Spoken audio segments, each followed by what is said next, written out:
Hello world, my name's Hannah and this is Dogtionary. I'm going to be talking about all the different types of dogs. Today we're going to be talking about the Affenpinscher, going from A to Z. So it goes Affenpinscher and then so on.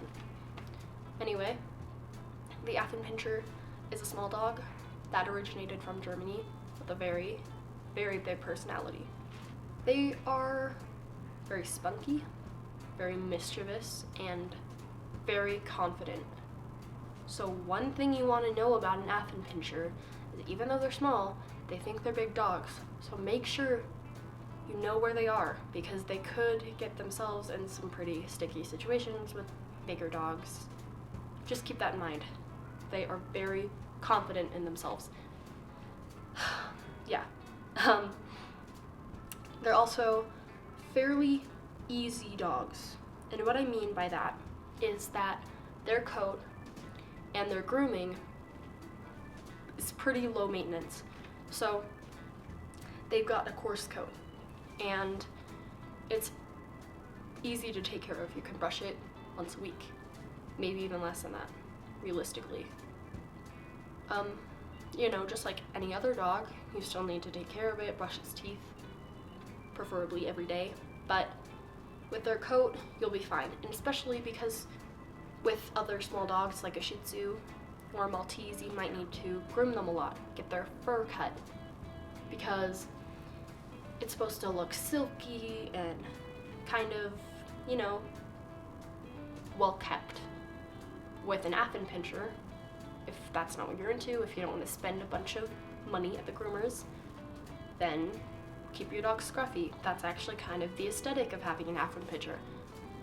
Even if you want a show dog, you can keep it scruffy. That's just kind of how they're supposed to look.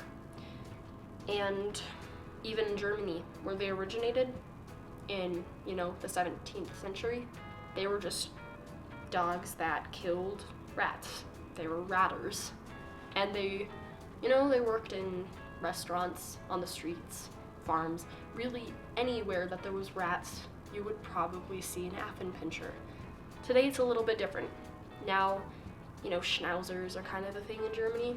They're a bit rare in the US and the UK. So if you really want one, then it might take a while. But it could be a good investment because they're also playful and they're very good-natured. And they tend to be pretty good with kids. Just make sure that your kids are gentle with them because they are small dogs and they could get hurt. They are very intelligent dogs, but for their humans, that can be a downside because just like with cats, they're so intelligent that they don't feel the need to listen because what's in it for them? But if you find out what your dog likes, and most of the time Affenpinschers are very food motivated, so if you see that your puppy is into toys or food or maybe both, use that to your advantage because they might not want to do it unless they have some sort of incentive to.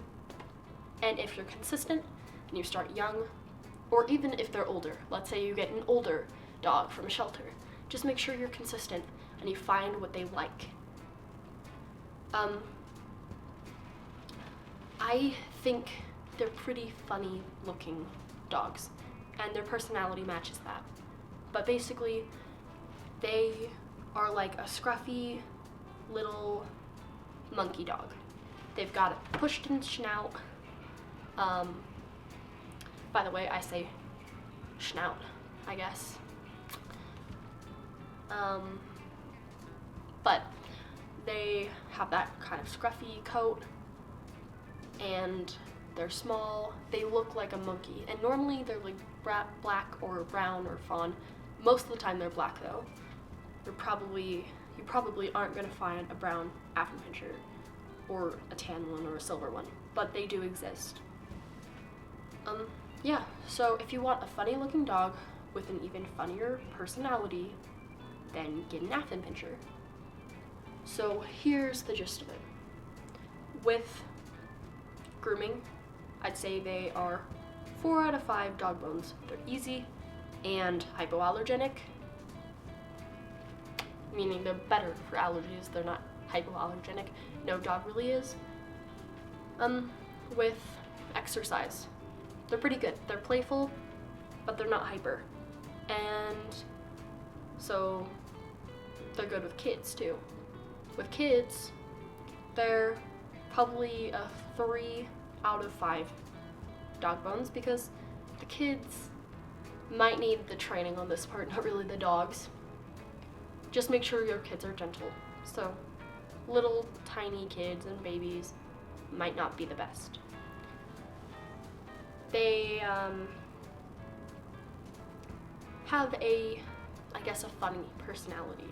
I don't know how I would rank that, but they're definitely very silly dogs. Again, they're intelligent, but they can be hard to train. So for training, I would say 2 out of 5 dog bones. If you really want to, you can, but it might take a while. That's not for everyone. Maybe not novice dog owners. But anyway, yeah. If you want a funny dog, if you want a funny looking dog, if you want really a small dog, maybe for seniors, because they are pretty low maintenance, then an Affenpinscher is a very good candidate. Before I leave, I want to show you my own special dog. Her name is Lucy. Hey Lucy! Here she is. She's a little pup. Well, not really anymore, but she's really sweet, and I love her. She's my best friend. Alright, bye you guys.